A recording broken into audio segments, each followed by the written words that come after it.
ನಮಃ ಶಿವಾಭ್ಯಾಂ ನಮಃ ಶಿವಾಭ್ಯಾಂ ನವಯೌವನಾಭ್ಯಾಂ ಪರಸ್ಪರಾಶ್ಲಿಷ್ಟಮಬುದ್ಧಾರಾಭ್ಯಾಂ ನಗೇಂದ್ರಕನ್ಯಾ ವೃಷಕೇತನಾಭ್ಯಾಂ ನಮೋ ನಮಃ ಶಂಕರ ಪಾರ್ವತೀಭ್ಯಾಂ.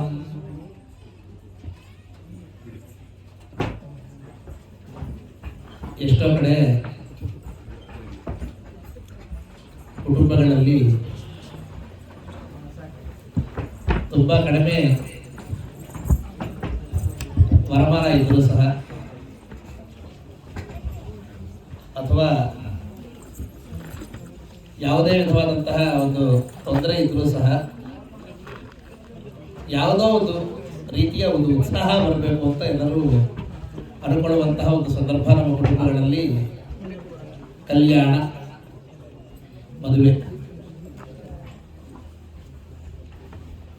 ನಾವು ನೋಡ್ತಾನೆ ಇರ್ತೀವಿ ಎಷ್ಟೋ ಕಡೆ ಬರಗಾಲದಲ್ಲಿ ಅಥವಾ ಕೆಲವು ಸತಿ ಸ್ವಲ್ಪ ಮಳೆನೇ ಆಗೋದಿಲ್ಲ, ಬೆಳೆ ಇಲ್ಲದಿರೋ ಪರಿಸ್ಥಿತಿಯಲ್ಲಿ ಇಂತಹ ಸಮಯದಲ್ಲಿ ಕೂಡ ಎಲ್ಲರೂ ಕೂಡ ಯಾವುದಾದ್ರೂ ಮನೆಯಲ್ಲಿ ಒಂದು ಮದುವೆ ಇದೆ ಅಂತಂದರೆ ಸ್ವಲ್ಪ ನಾವು ಉತ್ಸಾಹದಿಂದ ಸಂತೋಷ ಪಡ್ತೀವಿ. ನಮ್ಮ ಮನೆಯಲ್ಲಿ ಒಂದು ಶುಭ ಕಾರ್ಯ ನಡೆಯುತ್ತೆ ಅಂತ. ಎಷ್ಟೋ ಶುಭ ಕಾರ್ಯಗಳುಂಟು, ಆದರೆ ಒಂದು ಗಾದೆ ಇದೆ, ಒಂದು ಮದುವೆ ಮಾಡಿ ನೋಡು, ಮನೆ ಕಟ್ಟಿ ನೋಡು ಅಂತ ಎರಡು ಮಾತು ಹೇಳ್ತಾರೆ. ಈ ಎರಡೂ ಕೂಡ ತುಂಬ ಮುಖ್ಯವಾದಂತಹ ಘಟನೆಗಳು. ನಾವೀಗ ರವೀಂದ್ರನಾಥ್ ಠಾಗೂರ್ ನಗರ, ಆರ್ ಟಿ ನಗರದ ಸಮೀಪದಲ್ಲೇ ಇದ್ವಿ. ಎಲ್ಲ ಸುತ್ತಲೂ ಮನೆ ಕಟ್ಟೋರೆ. ಯಾತಕ್ಕೆ ಮನೆ ಕಟ್ಟಬೇಕು, ಮನೆಯಲ್ಲಿ ಏನು ಮಾಡಬೇಕು ಅಂತ ಎರಡು ಪ್ರಶ್ನೆಗಳು ಬರುತ್ತದೆ. ಮನುಷ್ಯನು ಹುಟ್ಟಿದಾರ್ಭ್ಯ ತಾಯಿಯ ಗರ್ಭದಲ್ಲಿ ಜೀವವನ್ನು ತಾಳಿದ ಕ್ಷಣದಿಂದ ಹಿಡಿದು ಇದು ಈ ಜೀವನವನ್ನು ಬಿಟ್ಟು, ಈ ಶರೀರವನ್ನು ಬಿಟ್ಟು ಹೋಗುವ ತನಕ ಅನೇಕ ದಶೆಗಳಿರುತ್ತದೆ ಅಂತ ನಮಗೆ ಧರ್ಮಶಾಸ್ತ್ರ ಹೇಳುತ್ತದೆ. ಇದರಲ್ಲಿ ಒಂದೊಂದು ಋಷಿ ಒಂದೊಂದು ರೀತಿಯ ಹೇಳ್ಕೊಂಡು ಹೋಗಿದ್ದಾರೆ. ಆಪಸ್ತಂಭ ಮಹರ್ಷಿಗಳಂತ ಬಹುಶಃ ಹೇಳಿದ್ರು, ಕೆಲವರು ಕೇಳಿರ್ತೀವಿ. ಅವರಂತೂ ಒಂದು 16 ಸಂಸ್ಕಾರಗಳನ್ನು ಹೇಳಿಕೊಟ್ಟಿದ್ದಾರೆ ನಮಗೆ. ಹಾಗೆ ಗೌತಮ ಋಷಿಗಳು 48 ಸಂಸ್ಕಾರಗಳನ್ನು ಹೇಳಿದ್ದಾರಂತೆ. ಇದರಲ್ಲಿ ಮೊದಲ 40 ಕೂಡ ಮನುಷ್ಯ ಮಾಡುವಂತಹ ಕೆಲವು ಕೃತಿಗಳು, ಅವನ ಕೆಲವು ಕೆಲಸಗಳು. ಕೊನೆಯ 8 ಆತ್ಮಗುಣಗಳು ಅಂತ ಕರೆದಿದ್ದಾರೆ. ಒಂದು ಹಂತದಲ್ಲಿ ನಮಗೆ ಮೊದಲ 40 ಗುಣಗಳಲ್ಲಿ ಸ್ವಲ್ಪ ಲೋಪವಾಗಿದ್ರೂ ಸಹ ಆ 8 ಆತ್ಮಗುಣಗಳನ್ನು ಮಾತ್ರ ಬಿಡೋದು ಬೇಡ ಅಂತ ಸ್ಪಷ್ಟವಾಗಿ ಅದರಲ್ಲೇ ಆಪಸ್ತಂಭರು ಹೇಳಿದ್ದಾರೆ. ಇರಲಿ ಹೀಗೆ.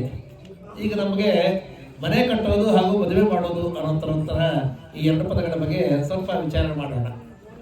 ಯಾಕೆ ನಾವು ಸಮಾಜದಲ್ಲಿ ಅಷ್ಟು ಯಾಕೆ ಹೆಚ್ಚಿನ ಮಹತ್ವವನ್ನು ಕೊಡ್ತೀವಿ ಅಂತ ಸ್ವಲ್ಪ ಯೋಚನೆ ಮಾಡಬೇಕು. ನಾವು ಯಾವುದೇ ಶುಭ ಕಾರ್ಯವನ್ನು ಮಾಡಬೇಕಾದ್ರೆ ಅಥವಾ ಯಾವುದೇ ಒಂದು ಕಷ್ಟಕಾಲದಲ್ಲಿರಬೇಕಾದ್ರೆ ನಮಗೆ ಆಶ್ರಯ ಕೊಡುವಂತಹದ್ದು ಯಾವುದು ಅಂತಂದರೆ ನಾವು ಇರುವಂತಹ ತಾಣ, ಅದೇ ನಮ್ಮ ಮನೆ. ಸಂಕಲ್ಪದಲ್ಲಿ ನಾವು ಹೇಳ್ತೀವಿ ಶುಭೆ ಶೋಭನೆ ಮುಹೂರ್ತೆ ಅಂತ ಹೇಳ್ಕೊಂಡು ಮಮ ಶೋಭನ ಗೃಹೆ ಅಂತ ಒಂದು ಪದ ಹೇಳ್ತೀವಿ. ಏನಂತ ಹೇಳ್ತೀವಿ? ಮಮ ಶೋಭನ ಗೃಹೆ, ಶೋಭೆಯನ್ನು ಕೊಡುವಂತಹ ನನ್ನ ಸ್ವಂತ ಮನೆಯಲ್ಲಿ ಅಂತ. ಯಾಕ್ರಿ ಈ ಬಾಡಿಗೆ ಮನೆಯಲ್ಲಿ ಮಾಡಿದ್ರೆ ನಮಗೇನಾದ್ರು ಪಾಪ ಬರುತ್ತಾ? ಯಾಕೆ ಸ್ವಂತ ಮನೆಯೇ ಯಾಕೆ ಬೇಕು ಅಂತಂದರೆ, ನಾವು ಯಾವುದೇ ಶುಭ ಕಾರ್ಯವನ್ನು ಮಾಡಿದ್ರು ಸಹ ಅಥವಾ ಅಶುಭ ಕಾರ್ಯವನ್ನು ಮಾಡಿದ್ರು ಅದರಲ್ಲಿ ನಮಗೆ ಫಲವನ್ನು ಹಂಚಿಕೊಳ್ಳುವಂಥ 4 ಜನ ಇರ್ತಾರಂತೆ. ಯಾರವರು? ಕರ್ತ, ಮಾಡುವವನು. ಕಾರಯಿತ, ಯಾರು ಮಾಡಿಸ್ತಾರೋ. ಇವತ್ತಿನ ಕಲ್ಯಾಣವನ್ನು ಒಂದು 4 ಜನ ದಂಪತಿಗಳು ಮಾಡಿದ್ರೆ ಅವರಿಗೆಲ್ಲರಿಗೂ ಸಮರ್ಥನೆ ಕೊಟ್ಟಿರುವಂತಹ ನೀವೆಲ್ಲರೂ ಕೂಡ ಕಾರಯಿತೃತ್ವ ಅಂದರೆ ಮಾಡಿಸುವಂತಹ ಒಂದು ಲಕ್ಷಣ ನಿಮ್ಮಲ್ಲಿಟ್ಟು. ಇನ್ನು 3ನೇದು ಪ್ರೇರಕ. ಇಂಥ ಒಳ್ಳೆ ಕಾರ್ಯವನ್ನು ಮಾಡಿ ಅಂತ ನಿಮ್ಮನ್ನೆಲ್ಲ ಪ್ರೇರಣೆ ಮಾಡಿದಾರಲ್ಲ ನಮ್ಮ ಕಾರ್ಯವರ್ಗದವರು, ನಮ್ಮ ಟ್ರಸ್ಟಿಗಳು ಕಿಶೋರ್, ಸಾಗರ್ ಮತ್ತು ಇವರು ಸುಮಾರು ಜನ ಈ ಸ್ಥಳದಲ್ಲಿದ್ದು ಈ ಕೆಲಸವನ್ನು ಮಾಡಿ ಅಂತ ಪ್ರೇರಣೆ ಮಾಡಿದವರು. ಇನ್ನು ಉಳಿದವರೆಲ್ಲ ಅನುಮೋದಕ ಅಂದರೆ ಈ ಒಳ್ಳೆಯ ಕಾರ್ಯವನ್ನು ನಡೆಯಲು ನಾವೆಲ್ಲರೂ ಕೂಡ ಸಹಕಾರ ಮಾಡಿ ಯಾವುದೇ ವಿಧವಾದಂತಹ ತೊಂದರೆ ಇಲ್ಲದೆ ಮಾಡುವಂತಹ ಒಂದು ಸೌಜನ್ಯ ಯಾರಲ್ಲಿದೆಯೋ ಅವರೆಲ್ಲ ಅನುಮೋದಕರು ಅಂತ ಕರೀತಾರೆ. ಮತ್ತೆ ಹೇಳ್ತೇನೆ, ಮಾಡುವನು ಕರ್ತ, ಮಾಡಿಸುವವನು ಕಾರಯಿತ. ಈ ಕೆಲಸವನ್ನು ಮಾಡಿ ಅಂತ ನಮ್ಮನ್ನು ಪ್ರೋತ್ಸಾಹ ಮಾಡಿದವರ ಹೆಸರು ಪ್ರೇರಕ. ನಾಲ್ಕನೆಯವರು ಅನುಮೋದಕ, ಅಂದರೆ ಈ ಕೆಲಸ ನಡೆಯುವಂತೆ ಮಾಡುವರು. ಈ ಕೆಲಸ ಮಾಡೋರೆಲ್ಲರಿಗೂ ಕೂಡ ಸುಕೃತೆ ದುಷ್ಕೃತೆ ಚೈವ ಚತ್ವಾರ ಸಮಭಾಗಿನ. ಒಂದು ಒಳ್ಳೆಯ ಕೆಲಸ ನಡೆದ್ರು ಅಥವಾ ಎಡವಟ್ಟಾದರೂ ಸಹ, ಒಂದು ದುಷ್ಕೃತ್ಯ ಆದರೂ ಸಹ ಈ 4 ಜನಕ್ಕೂ ಸಮವಾದಂತಹ ಭಾಗ ಉಂಟು ಅಂತ ಹೇಳ್ತಾರೆ.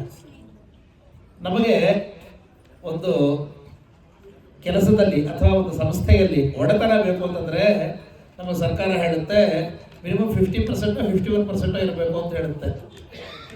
ಯಾಕೆ ಸ್ವಂತ ಮನೆ ಬೇಕು ಅನ್ನೋದಕ್ಕೆ ಈ ಅಧಿನಿಯಮವನ್ನು ಸ್ವಲ್ಪ ಅರ್ಥ ಮಾಡ್ಕೊಳ್ಳಿ. ಮಾಡುವಂತಹದವ್ರು ನಾವೇ, ಅನುಮೋದನೆ ಕೊಟ್ಟು ಇದಕ್ಕೆ ಅನುವು ಮಾಡಿಕೊಡುವಂಥದ್ದು ಯಾವುದು? ಮನೆ. ಈ ಮನೆ ಯಾರು ಒಡೆಯರು? ಅದು ನಾವೇ. ಆದರೆ ನಾವು ಮಾಡುವಂತಹ ಕಾರ್ಯದಲ್ಲಿ ನಮಗೆ ಅರ್ಧ ಭಾಗ ನಮಗೆ ಪೂರ್ತಿ ಫಲ ಸಿಗದೇ ಇದ್ರೂ ಸಹ ಅರ್ಧ ಫಲ ನಮಗೆ ಖಂಡಿತ ಸಿಗುತ್ತೆ ಅಂತ ಅನ್ನೋದು. ಅದರಿಂದ ಮೆಜಾರಿಟಿ ಓನರ್ಸ್ ಆಗ್ತೀವಿ ನಾವು. ಇನ್ನು ಅನುಮೋದನೆ ಅಂತಂದರೆ ನಮ್ಮ ಸಮಾಜಕ್ಕೆ ನಾವು ಅನ್ಕೋಬಹುದು, ಏನ್ರಿ ಕಷ್ಟಪಟ್ಟು ನಾವೆಲ್ಲ ಕಷ್ಟಪಟ್ಟರೆ ಈ ಸಮಾಜ ಏನು ಮಾಡುತ್ತೆ ಅಂತಂದರೆ, ಇದೇ ಸತ್ಕಾರ್ಯವನ್ನ ನೀವು ಯಾವ್ದಾರು ಅಫ್ಘಾನಿಸ್ತಾನಲ್ಲೋ ಪಾಕಿಸ್ತಾನಲ್ಲೋ ಮಾಡೋಕ್ಕಾಗತ್ತೆ? ಬೇಡ. UK ಹೋಗ್ಬಿಟ್ಟು ಈ ಥರ ಓಪನಲ್ಲಿ ಕೂತ್ಕೊಂಡು ನಾವು ಮಾಡೋಕ್ಕಾಗತ್ತಾ? ಆಗಲ್ಲ. ನಮ್ಮ ಸಮಾಜ ಒಪ್ಪಿ ಸಮರ್ಥನೆ ನೀಡಿದ್ರೆ ಮಾಡೋಕ್ಕಾಗತ್ತೆ. ಅದಕ್ಕೆ ನಮ್ಗೆ ಹೇಳ್ತಾರೆ, ಯತ್ರೈತ ಪಠ್ಯತೆ ಸಮ್ಯಕ್ ನಿತ್ಯಮಾಗತನೆ ಮಮ ಅಂತ ಹೇಳ್ತಾರೆ. ಅಂದರೆ ಎಲ್ಲಿ ನೀವು ಈ ರೀತಿ ಸತ್ಕಾರ್ಯಗಳನ್ನು ಮಾಡ್ತಿರೋ ಆ ಇಡೀ ಜಾಗಕ್ಕೆ ಕೂಡ ಕೆಲವು ಪ್ರಭಾವ ಉಂಟು. ಯಾತಕ್ಕೆ ಅಂತಂದರೆ ಸಮಾಜ ಅದಕ್ಕೆ ಸಮರ್ಥನೆ ನೀಡಿ ಅನುಮೋದನೆ ನೀಡ್ತಾ ಇದೆ ಅಂತ ಅರ್ಥ. ಹಾಗಾಗಿ ಮನೆಯನ್ನು ಕಟ್ಟಬೇಕು ಅಂತಂದರೆ ನಮಗೆ ಒಂದು ವಿಶೇಷವಾದಂತಹ ಒಂದು ಸಮರ್ಥನೆಯನ್ನು ನಮ್ಮ ಶಾಸ್ತ್ರಗಳಲ್ಲಿ ಹೇಳಿದ್ದಾರೆ.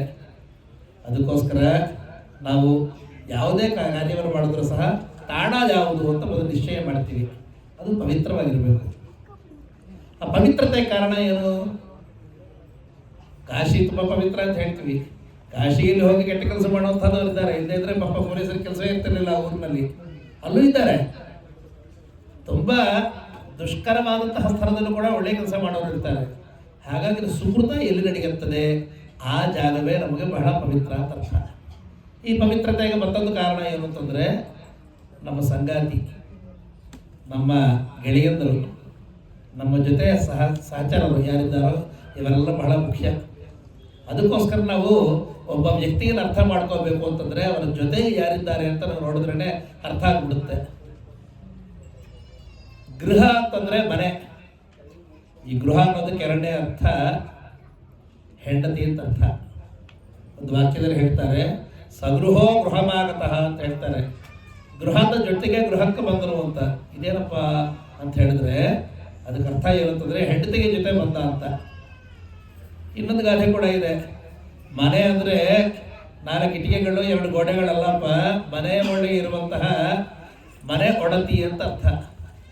ಅದಕ್ಕೋಸ್ಕರ ನಾವು ಯಾವುದೇ ಸತ್ಕಾರ್ಯವನ್ನು ಮಾಡಬೇಕು ಅಂತಂದ್ರೂ ಸಹ ನಾವೆಲ್ಲ ತುಂಬ ಅನ್ಕೊಳ್ತೀವಿ, ಪುರುಷರು ಬಹಳ ಸಮರ್ಥರು, ತುಂಬ ಶಕ್ತಿವಂತರು, ಏನು ಬೇಕಾದ್ರೂ ಮಾಡಬಹುದು, ಹಣಕಾಸಿನ ವ್ಯವಸ್ಥೆ ಎಲ್ಲ ಪೂರ್ತಿ ಅವರಲ್ಲಿರುತ್ತೆ, ಶಕ್ತಿ ಇರುವಂತಹದರು, ದುಡಿಯಬಲ್ಲರು ಅಂತ.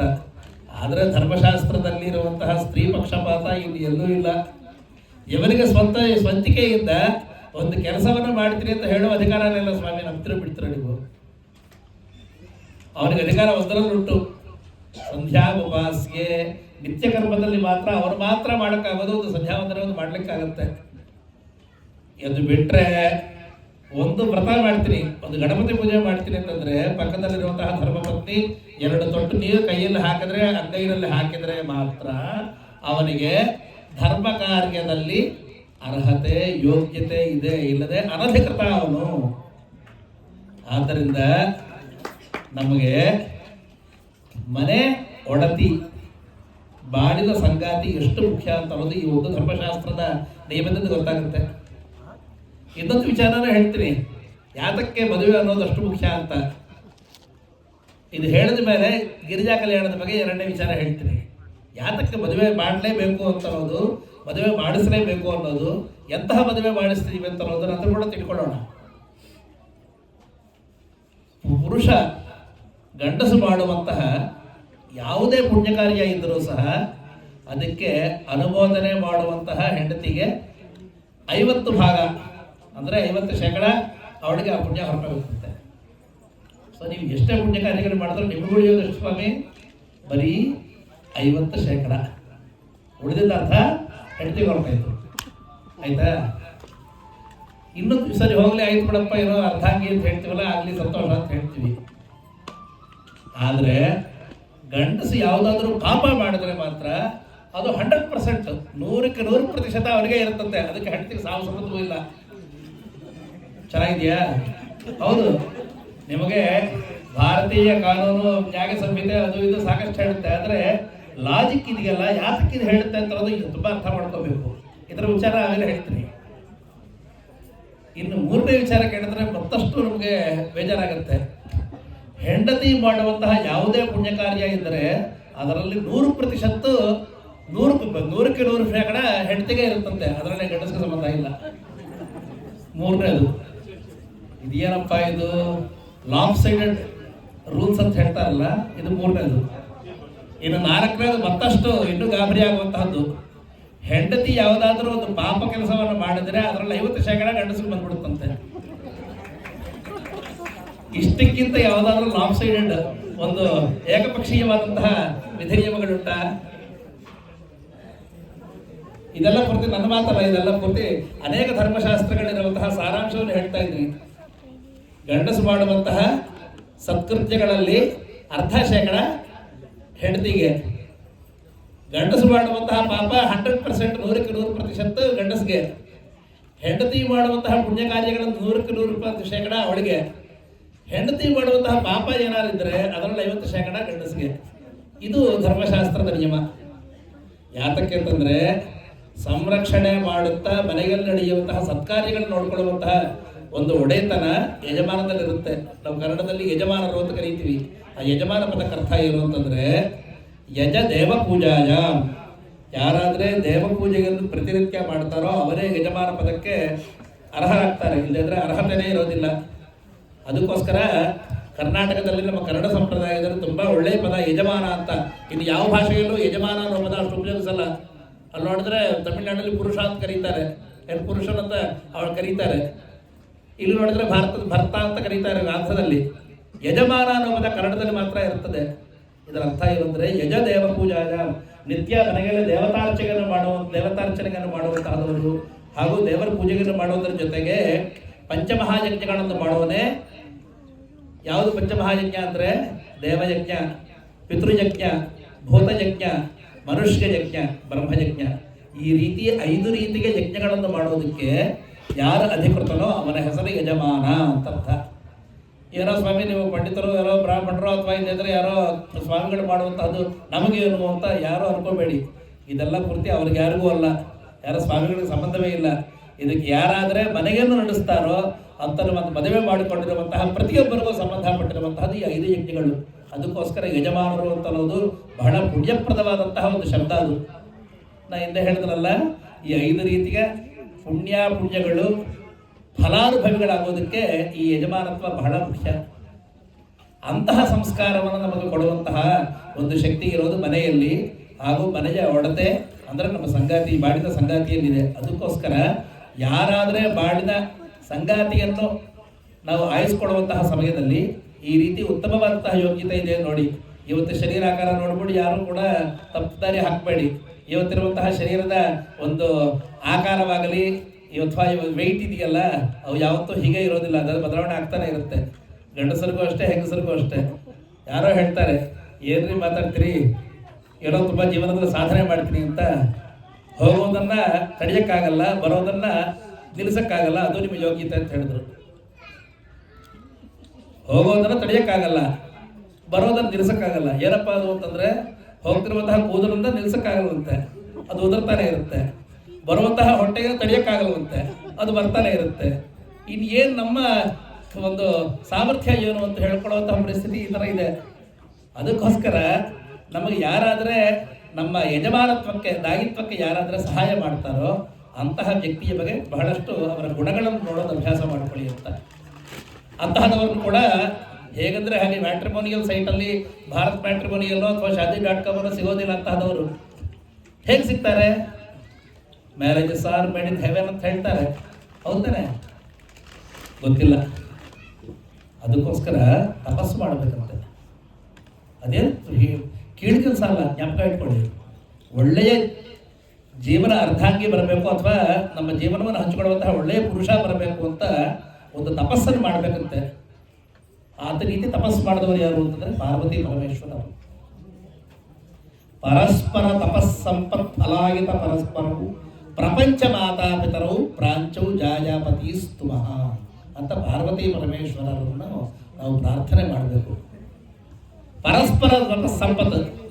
ಕೇವಲ ಒಬ್ಬರು ತಪಸ್ಸು ಮಾಡಿದರೆ ಯಾರಾದ್ರು ಹೇಳ್ತಾರಲ್ಲ, ಅವ್ರ ಜೀವನಕ್ಕೆ ಬಂದರೆ ನಮ್ಮ ಜೀವನಕ್ಕೆ ಬಂದರೆ ಅವ್ರಿಗೂ ಒಳ್ಳೇದಾಯಿತು, ಆದರೆ ನನಗೆ ಒಂದು ಶಾಪವಾಯಿತು ಅಂತ. ಆ ಥರ ಆಗಬಾರ್ದು. ನಮ್ಮ ಜೀವನದಲ್ಲಿ ಬರೋದು ಅವರಿಗೆ ಒಂದು ವರವಾಗಬೇಕು, ನಾವು ಅವರ ಜೀವನದಲ್ಲಿ ಹೋಗೋದು ಅವರಿಗೆ ಒಂದು ವರವಾಗಬೇಕು. ಆ ರೀತಿ ತಪಸ್ಸನ್ನು ಮಾಡಿ ಒಬ್ಬರನ್ನೊಬ್ಬರು ಆಯಿಸ್ಕೊಂಡವರು ಯಾರು ಅಂತಂದರೆ ಪಾರ್ವತಿ ಪರಮೇಶ್ವರರು. ನೀವೆಲ್ಲ ಬಹುಶಃ ಪುರಾಣವನ್ನು ಯಾವುದೋ ಕಥೆ ಕೇಳೇ ಇರ್ತೀರಿ, ಓದದೇ ಇದ್ರೂ ಪರವಾಗಿಲ್ಲ. ಇವತ್ತಿನ ದಿನ ಓದೋಕ್ಕೆ ಯಾರಿಗೂ ಸಮಯ ಇದೆ, ಮಾತ್ರ ಒಂದು ಸಿನಿಮಾ ನೋಡ್ತೀವಿ, ಇನ್ನೇನು ನೋಡೋದಿಲ್ಲ ನಾವು. ಕಾಳಿದಾಸ ಮಹಾಕವಿ ಕುಮಾರ ಸಂಭವ ಅಂತ ಒಂದು ತುಂಬ ಒಳ್ಳೆಯ ಒಂದು ಕಾವ್ಯವನ್ನು ಬರೆದರು, ಕುಮಾರ ಸಂಭವ. ನಾವತ್ತಿನ ದಿನ ಶರೀರ ಸುಖವನ್ನು ಪ್ರಧಾನವಾಗಿ ಇಟ್ಕೊಂಡು ಹುಟ್ಟುವಂತಹ ಮಕ್ಕಳಿದ್ದಕ್ಕೆ ಬೈ ಪ್ರೊಡಕ್ಟ್ ಅಂದರೆ ನಮಗೆ ಅಪೇಕ್ಷಿತವಾದಂತಹ ಒಂದು ವ್ಯವಸ್ಥೆ ಅಲ್ಲ ಅಂತನ್ನುವಂತಹ ಭಾವನೆಯಲ್ಲಿ ಹೊಸದಾಗಿ ಮದುವೆ ಆದವರು ತುಂಬ ಜನ ತಪ್ಪು ದಾರಿ ಹಿಡಿತಾರೆ. ಅದು ಸರಿ ಇಲ್ಲ ಅಂತನ್ನೋದಕ್ಕೆ ಈ ಕುಮಾರ ಸಂಭವ ಒಂದು ಕಾರಣ. ಉತ್ತಮವಾದ ಪ್ರಜೆಯನ್ನು ನಾವು ಈ ಭೂಮಿಗೆ ತರಬೇಕು ಅಂತನ್ನುವಂತಹ ಸಂಕಲ್ಪದಿಂದ ಅದಕ್ಕೆ ಯುಕ್ತವಾದಂತಹ ಯೋಗ್ಯತೆ ಇರುವಂತಹ ವ್ಯಕ್ತಿಯನ್ನು ನಾವು ಆರಿಸ್ಕೊಳ್ಳೋದಕ್ಕೆ ಈ ಕಲ್ಯಾಣ ಅನ್ನೋದು ವ್ಯವಸ್ಥೆ. ಅದಕ್ಕೋಸ್ಕರ ನಮಗೆ ಹೇಳ್ತಾರೆ, ಪಾರ್ವತೀ ದೇವಿ ಈ ರೀತಿ ಲೋಕೋತ್ತರವಾದಂತಹ ಪ್ರಜೆ ನನಗೆ ಹುಟ್ಟಬೇಕು ಅಂತ ನನ್ನಿಂದ ಆಗಬೇಕು ಅಂತ ಅನ್ನೋ ಉದ್ದೇಶಕ್ಕೆ ಅವತಾರಕ್ಕೋಸ್ಕರ, ಕುಮಾರದ ಅವತಾರಕ್ಕೋಸ್ಕರ ಆಕೆ ತಪಸ್ಸು ಮಾಡಿದ್ರು ಅಂತ ಹೇಳ್ತಾರೆ. ಯಾವುದೇ ಅಪರ್ಣ ಅಂತ ಹೆಸರು ಕೇಳಿದರೆ, ಅಪರ್ಣ ಅಂದರೆ ಒಂದು ಎಲೆಯನ್ನು ಕೂಡ ಕೆಳಗೆ ಉದರಿರುವಂತಹ ಒಂದು ಎಲೆಯನ್ನು ಕೂಡ ತಿನ್ನದೆ ತಪಸ್ಸು ಮಾಡಿದರು ಅಂತ.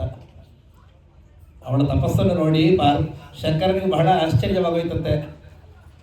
ಏನಮ್ಮ, ಇನ್ನೂ ಮದುವೆನೂ ಆಗಲಿಲ್ಲ ನಿನಗೆ, ಈಗಲೇ ಇಷ್ಟು ಉಗ್ರವಾದಂತಹ ತಪಸ್ಸನ್ನು ಮಾಡ್ತಾ ಇದೆಯಾ, ಶರೀರವನ್ನು ಇಷ್ಟು ತೊಂದರೆ ಕೊಡ್ತಾ ಇದೆಯಾ, ಇಷ್ಟು ಕ್ಲೇಶಕ್ಕೆ ಒಳಪಡಿಸ್ತಾ ಇದೆಯಾ? ನಾವು ಪರಮೇಶ್ವರನ ಈ ವಾಕ್ಯವನ್ನು ಎಲ್ಲರೂ ಕೂಡ ಜ್ಞಾಪಕ ಇಟ್ಕೋಬೇಕು. ಕಾಳಿದಾಸ ಮಹಾಕವಿ ಹೇಳಿದ್ರು ಸಹ ಧರ್ಮಶಾಸ್ತ್ರದ ನಿಯಮವನ್ನೇ ಹೇಳಿದ್ರು. ಎಷ್ಟೋ ಜನ ನಾವು ಧರ್ಮ ಕಾರ್ಯ ಮಾಡ್ತೀವಿ ಅಂತ ಶರೀರಕ್ಕೆ ತುಂಬ ವಿಪರೀತವಾದಂತಹ ಒಂದು ತೊಂದರೆ ಕೊಡ್ತಾ ಇರ್ತೀವಿ, ತುಂಬ ಕಷ್ಟಕ್ಕೆ ಒಳಪಡಿಸ್ತಾ ಇರ್ತೀವಿ. ಬೇಡ, ಶರೀರ ಇದ್ದರೇ ಏನಾದರೂ ಮಾಡಲಿಕ್ಕೆ ಸಾಧ್ಯ ಉಂಟು. ಶರೀರ ಮಾಧ್ಯಮ ಖಲು ಧರ್ಮ ಸಾಧನ. ಧರ್ಮವನ್ನು ಮಾಡೋದಕ್ಕೆ ನಿನಗೆ ಹಣ ಬೇಕು, ಪದಾರ್ಥಗಳು ಬೇಕು, ಸಲಕರಣೆಗಳು ಬೇಕು, ಜಾಗ ಬೇಕು, ಆಮೇಲೆ ಅನುಮೋದನೆ ಬೇಕು, ಇದೆಲ್ಲ ಬೇಕು. ಆದರೆ ಇದೆಲ್ಲ ಯಾವಾಗ ಶರೀರ ಇದ್ದರೆ, ಶರೀರವೇ ಇಲ್ಲದಿದ್ದರೆ ಏನಾಗುತ್ತೆ? ಅದರಿಂದ ಶರೀರವನ್ನು ಕಷ್ಟಪಡಿಸ್ಕೊಂಡು ಗೌರ್ಮೆಂಟಲ್ಲಿರುವಂತಹದವರು, ಪ್ರೈವೇಟ್ನಲ್ಲಿ ಡ್ಯೂಟಿ ಮಾಡುವಂತಹದವರು, ಸರ್ವೀಸ್ನವರು ಎಲ್ಲರೂ ಕೂಡ ಜ್ಞಾಪಕ ಇಟ್ಕೋಬೇಕು. ಧರ್ಮವನ್ನು ನೀನು ಮಾಡಬೇಕು ಅಂತಂದರೆ ಮೊದಲನೇ ಸರ್ವೀಸ್ ನೀನು ಪ್ರಪಂಚಕ್ಕಲ್ಲ, ಮೊದಲನೇ ಸರ್ವೀಸ್ ನೀವು ಮಾಡಬೇಕಾದ್ದು, ಸೇವೆಯನ್ನು ಮಾಡಬೇಕಾದ್ದು ನಿನ್ನ ಶರೀರಕ್ಕೆ. ನಿನ್ನ ಶರೀರವನ್ನು ಚೆನ್ನಾಗಿ ನೋಡ್ಕೋ ಅಂತ ಪರಮೇಶ್ವರ ಶಿವ ಪಾರ್ವತೀ ದೇವಿಯ ಮುಖಾಂತರ ನಮಗೆಲ್ಲ ತಿಳಿಸ್ತಿದ್ದಾರೆ. ಶರೀರ ಮಾಧ್ಯಮ ಖಲು ಧರ್ಮ ಸಾಧನಂ. ಆ ರೀತಿ ಆ ಧರ್ಮದ ಉಪದೇಶವನ್ನು ಸಾಕ್ಷಾತ್ ಶಂಕರನ ನಮಗೆ ಮಾಡಿದನು. ಹಾಗಾಗಿ ಒಳ್ಳೆಯ ಜೀವನದ ಸಂಗಾತಿಯನ್ನು ಮಾಡೋದಕ್ಕೋಸ್ಕರ ಸತೀದೇವಿ ಬಿಟ್ಟ ನಂತರ ಶಿವನು ಸದಾಕಾಲ ತಪಸ್ಸಿನಲ್ಲೇ ಇದ್ದ. ಯಾಕಂದರೆ ಲೋಕೋತ್ತರವಾದಂತಹ ಪ್ರಜೋತ್ಪತ್ತಿಗಾಗಿ. ಹಾಗಾಗಿ ಕುಮಾರ ಸಂಭವವಾಯಿತು ಅಂತ ಹೇಳ್ತಾರೆ. ಅಂತಹ ಆ ಶಿವನ ಕಲ್ಯಾಣದ ಬಗ್ಗೆ ಕಾಳಿದಾಸ ಮಹಾಕವಿ ಮತ್ತೊಂದು ವಾಕ್ಯ ಹೇಳಿದ್ದಾರೆ. ಇದು ಕೂಡ ನಿಮಗೆ ಜೀವನ ಅನುಭವದಲ್ಲಿ ಆಗುತ್ತೆ. ನಾವು ಯಾರನ್ನ ನೋಡಿದ್ರೆ ತುಂಬ ಕಲೆ ಇದ್ದಿದ್ದಾರೆ, ಚೆನ್ನಾಗಿದ್ದಾರೆ ಅಂತ ಹೇಳ್ತೇವೆ. ಇದು ಶಾರೀರಿಕ ಸೌಂದರ್ಯದ ಬಗ್ಗೆ ಅಲ್ಲ. ಒಂದು ನೋಡಿದರೆ ಕಲಿಯಾಗಿದೆ, ಚೆನ್ನಾಗಿದ್ದಾರೆ ಅಂತ ಒಂದು ಪದ ಹೇಳ್ತಿರ್ತೀವಿ. ಎಷ್ಟೇ ವಿಕಾರವಾದಂತಹ ಮುಖ ಇದ್ದರೂ ಸಹ ಮದುವೆಯ ಒಂದು ದಿನ ಮಾತ್ರ ಆ ವಧೂವರರನ್ನು ಇಬ್ಬರನ್ನು ನೋಡಿದಾಗ ಒಂದು ರೀತಿ ಅವರೆಲ್ಲ ಒಂದು ಕಳೆ ಬರ್ತದೆ. ಅದು ಯಾವುದೋ ಬ್ಯೂಟಿ ಪಾರ್ಲರ್ ಹೋದರೆ ಬರುವಂತಹ ಕಲೆ ಅಲ್ಲ, ಅದು ಸ್ವಾಭಾವಿಕವಾಗಿ ಆ ವಿವಾಹ ಸಂಸ್ಕಾರದಿಂದ ಅವರ ಮುಖದಲ್ಲಿ, ಅವರ ಶರೀರದಲ್ಲಿ ಯಾವತ್ತಿನ ದಿನ ಒಂದು ಕಲೆ ಪ್ರತಿಬಿಂಬಿತವಾಗುತ್ತದೆ ಅಂತ ಹೇಳ್ತಾರೆ.